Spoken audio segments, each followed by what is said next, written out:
Paltrocast. Aside from having to talk to media people like myself, is it a good day for you so far? It's been all right. Yeah, I got a little exercise, went out to the picket lines. We are still striking, us actors, and so good to get out there, not only to stretch the legs, but to, union solidarity. As an outsider, I keep up on some of the protests. I know that because of Drew Carey, you get free meals at Bob's Big Boy. Have you gotten any of those meals yet? I mean, come on. If Drew himself, Mr. Price is Right, is giving out the free goods, of course I have. It was what a generous offer, and oddly rare these days, and so really special. Well, Drew Carey, as much as people want to go, oh, okay, Price is Right, good taste in music. Have you ever been up on that Drew Carey knows indie rock? That's a complete surprise to me. I did not. Is he people spotting him at shows? What's going on? I found out about this through knowing the band Fountains of Wayne, that he was friends Hmm. with them. And Oh then I've wow. seen photos of the Strokes, I think, were on set at The Price is Right, just hanging out as guests, or at least my friend who played with the Strokes was. And so, in other words, Drew may have been taking The Price is Right money to do cool things for all the other comics and artists. So thank you to Drew, right? Absolutely. And I keep thinking I don't think Bob Barker was had his fingers on the pulse of the indie rock scene. No, I remember hearing an interview with Bob Barker that he was a secret wrestling fan. So I guess game show hosts, what I'm getting at is they have hobbies. It just takes a while to figure out what they are. They have their secrets. We just have to be the ones to dig for them. But hey, this is not the Bob Barker interview or the Drew Wait, Carey what? interview. This is the Joe interview. And can we start off with compliments here? Do you need I like your Thin Lizzy shirt. Is that what you were digging? You wanted me to compliment you? Is that what you meant? No, I'm throwing it at you here. I'm saying when you do a music video like Unless, you have Hmm. it really, really hard where musically it has to sound good, comedically it has to be well written and funny, and then visually it has to have a lot to look at too. Because music videos, people turn them off when they don't like to look at it for more than 10 seconds. Sure. So a lot of pressure, and I think you really executed well on that one. Thank you so much. I appreciate that. As you can tell, we worked really hard on it, and we are very proud of, like you said, the musical content and the comedic content and the look of it. And so it's cool to see Taylor Garron in that. And you during lockdown did a cool interview with Taylor, I think over Instagram. Was Yeah. that the beginning of the friendship or midway through the friendship? I got to know Taylor. She, I think, responded to some of my videos that I had put out a few years ago. I did a little, I'm trying to think of the delicate way to put it, a video dump where I released 31 videos in one day. Yes. And I believe it was off of that. Taylor was into it, and then she showed up at a show I was doing in New York, and then we got to know each other that way. And like you said, over the lockdown, we had a little chat for Vulture on Instagram, and now she lives in LA, and I was like, now is finally the time to get Taylor into one of these videos. Copyright dumps or video dumps or whatever you want to call them, they have good results, they have bad results. Like I love Green Day, but when they put out the three albums at the same time, you just go, that's too much Green Day. In your case, I think it aged well with how much you put out in a short period. Yeah, it was a way to get people to notice, because it's tough online when you put out a sketch video. People are scrolling. When you have to fight with this, when you have to fight with the finger, how easily it can swipe to the next thing. You're fighting the scroll. It's hard, and so that was kind of the tactic of good luck ignoring me, because I'm going to release 31 videos in one day. It's going to show up, and I'm going to wear you down, and you're going to watch some of this stuff. Yes, I hear that. Now, unless if I can still ask more, I don't know if the contract I had to sign before this interview, if I've exceeded my enough questions or the NDA, but when I hear it as a big music person, when it goes to the chorus, the key of it, I hear Blaze of Glory by John Bon Jovi. Was that a coincidence or an influence? That is a coincidence. I would not put John or any of the guys in Bon Jovi as an influence, but I am trying to tap into something country. I am trying to tap into that kind of love song type thing. So, perhaps something in the ether was slippery when wet and then went right into my I see what you did there. That was a good reference. subconscious, but not directly, not purposefully. Anytime if that ever comes up again and you feel a little guilt about that, just go, well, that Blaze of Glory, the guitar part was played by Jeff Beck, and I'm a guitar player, so you have to like Jeff Beck, right? That's good. I didn't know that. That's good cred. So you can steer away from Bon Jovi, go into two-time Hall of Famer Jeff Beck, R.I.P. Yeah, and then you can go, and come on, I mean, Richie Sambora, Phil X, I'm a guitar player. This is what I'm into, right? These are good tips. These are very good tips. Now, you as a guitar player, where does that all start? Because a lot of times comedians, it was kind of a trope of like, and it would go a little something like this, the bad 80s things, the Jack Nicholson impression, musician with a comedian with a guitar, jugglers. And then now it's totally fine and normal to be a musical comic. Yeah, I've never because of that cliche you're referring to, I never wanted to be the guy with an acoustic guitar on stage. So my stand-up, typically is not musical, and I stayed away from it for a long time, but I played in bands when I was in high school. I started out playing the violin in the orchestra when I was a wee one, and then transitioned into playing the guitar, and I've always loved it. And like we said, you don't want to be that kind of corny cliche, but I think we're all mature enough now that if the music is good, why not? And it just felt like a kind of a new frontier for me. I'm always trying to look for the next thing that I can, because I don't want to repeat myself. I want to keep moving to the next interesting thing. And it was like, I mean, you can see I've got two guitars behind me right now, and so it was right in front of my face, and it was really exciting to get back into music while still kind of furthering the comedy that I've been doing for years. It looks like there's an acoustic and an electric between the hard shell cases. Good eye. Do you have the guitar endorsements yet, or is that in phase 3 of the career? We're working hard. We are emailing info@fender.com. We are emailing info@gibson.com, trying to get something going. Well, Pennsylvania roots, I think Martin is the one that you have to go with, right? Oh, interesting. When I was a wee lad, as you call it, the Martin Guitar Factory was somewhere in rural Pennsylvania, maybe near where the Pilgrims or the Shakers were, or what's that part of Pennsylvania? I'm on the west, side of Pennsylvania, Pittsburgh. So like we were closer. Honestly, the electric guitar I got when I was 14 or whatever came from Kalamazoo, Michigan. Oh, yeah. So that was somewhat local, but I'm not as familiar with the Martin factory, but again, good tip. I'm going to have to reach out to them, get something going. We can all benefit.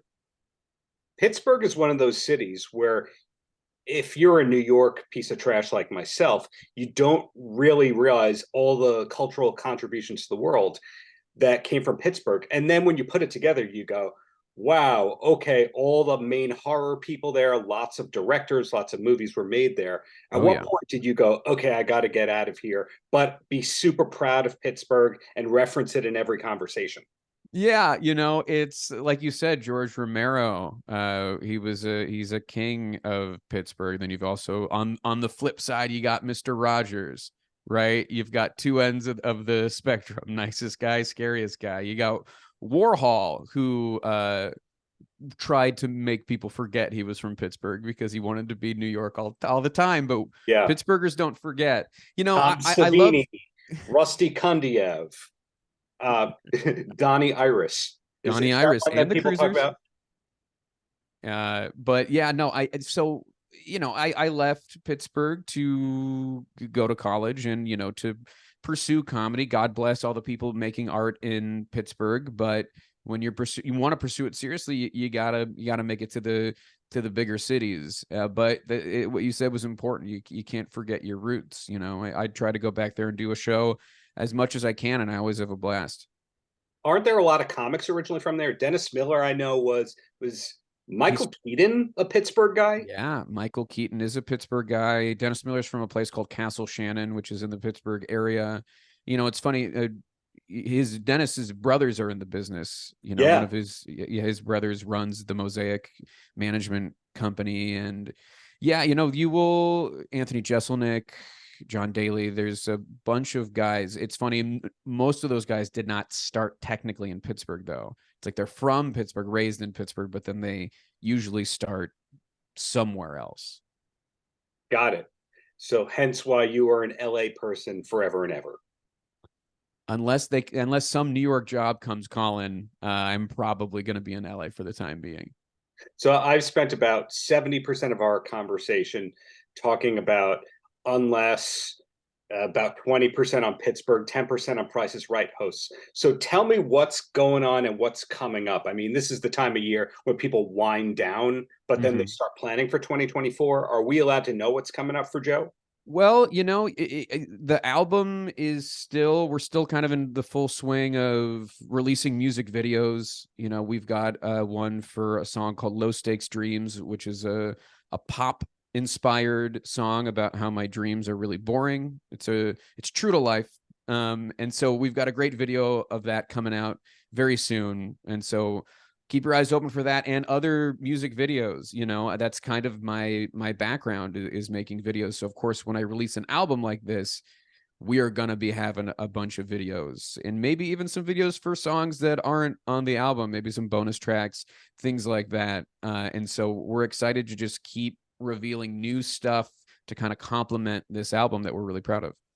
When I was a kid back in the Stone Age, the stand-up comic was just a stand-up comic, just a road person who occasionally you'd see on late night TV. And nowadays the stand-up comic is also a podcaster, and they also have a CBD line, and they also have 3 screenplays ready to go, etc. Where are you on that one? Yeah, on the goopification of of Nice. a comedian. You know, I'm not I have not gotten into merch yet. I'm not hawking anything, but what I do pride myself on is that I think my comedic content is varied. You know, I do stand up, but obviously we have this album of funny songs and sketches, and I can put out sketch videos, and I can host, and I try to cover the gamut because I grew up loving all sorts of comedy, not just stand up. And so it was like you either pick a lane or you try to get good at all of it. And I chose kind of the harder path, but it's been very rewarding. Now I have one more random background, like physically the background behind you question here. Okay. Is that Jack Lord, the pencil cup? Is that a Conan homage right there? That's actually Eisenhower. Oh. And that is the mug that Conan had on his desk for the entirety of late night, which is one of my biggest inspirations. And a friend of mine, fellow comedy nerd, when he got married, I was one of his groomsmen, and he gave me that gift. And it's one of the best gifts, one of the most thoughtful gifts I've ever received. Yeah. And, you know, pens, do they go in there? What's the point of those? Is it actually like a coffee mug? Or because Conan always kept pens in there. Yeah. I never saw anyone put pens in a coffee cup except for late night talk show hosts.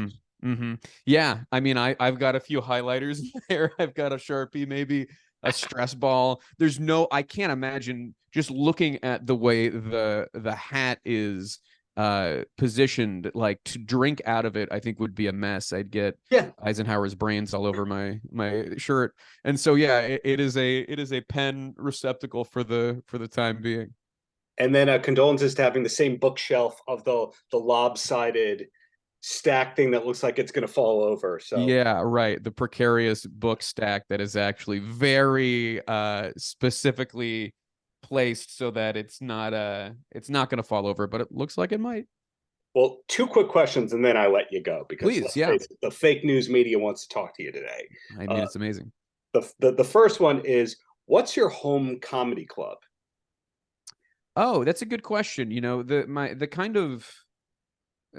life of a Los Angeles comedian, an alternative comedian, often means you are going up at different spaces all the time, whether it be a bar or a small theater or a bookstore or a video store, you know. So I don't know that I would say at the moment I have a home club. I think of you know, I did a lot of shows coming up in Chicago at Zanies, and so I have a fondness for that place. And also, you know, the one place in this country that like kind of spiritually I connect to on a comedic level the most is a place called the Lincoln Lodge in Chicago, which is an alternative venue, one of the like earliest alt venues out there. And whenever I'm back in Chicago, the Lincoln Lodge is the place where I go. They have a bunch of different theaters. I can do 4 shows in one night, bopping around. It's, yeah, and that's my little advertisement for the Lincoln Lodge, a place that gave me a lot of stage time when I was coming up, and that I do, if there is one home for stand up for me, I think it is the Lincoln Lodge. So it sounds like you could do the alt scene, you could do the tight 5.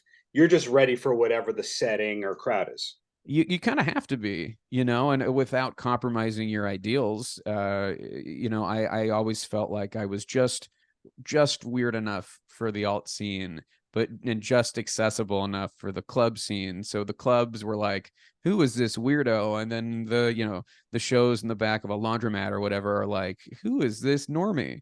And so it's either I'm playing both or they both hate me. I guess time will tell. No one can hate Joe. That's what I'm saying. And the last question, this is putting you on the spot here, but there's the Okay. guitars. You knew that Jeff Beck was a 2-time Hall of Famer. You know stuff about music, whether or not you want it to be known. So the last question is, who's the best lead singer of Van Halen? Is it Dave, Sammy, or Gary Cherone? Gary. Man, wouldn't it be funny? I mean, like the comedic answer just is to say Gary, to say Van Halen 3 is really where they peaked. I mean, you know, his work with Extreme was, you thought it was great, but then you went to Van Halen and you finally found his home. I mean, is it controversial to say Dave? I mean, like I don't think so. He's the OG. I know he seems to be a difficult man to Yes. get along with, according to the legend of Van Halen. But those are the songs. I mean, God bless Sammy Hagar. His era was kind of defined by more ballads, and there's some rockers in there for sure. And he's got a great voice. But, you know, people would clown on those isolated tracks of David Lee Roth singing Running with the Devil, right, with no music, which I always thought was unfair because, yes, when isolated, he sounds insane. But the magic of David Lee Roth with Van Halen is that voice doing those weird things combined with Michael Anthony, Alex Van Halen, and Eddie Van Halen created this sum that was greater than its parts. And that's why it's got to be Dave. Paltrocast.